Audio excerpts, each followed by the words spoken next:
Election Day 2012 started cold for Karen and John. The heat from 4 gas cooker rings is all they have right now. And in the basement, flooded by Hurricane Sandy, it is damp and musty. When all this is going on, when your life is like this, how can you even think about voting? Well, I mean, it's an important thing. I mean, voting is part of the American process. You know, you vote for your president. So then, off to vote, in a tent, hooked up to generators. This is their polling station, a cardboard sign attached to some voting booths. We were making phone calls for a couple of days trying to find out where we were going to vote. I would have wrote it on a piece of paper and mailed it if I had to. It's that important? Yes, absolutely.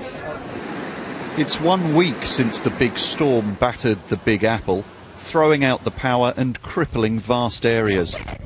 Today we found them pumping out the sewage pipes as the army moved in to help.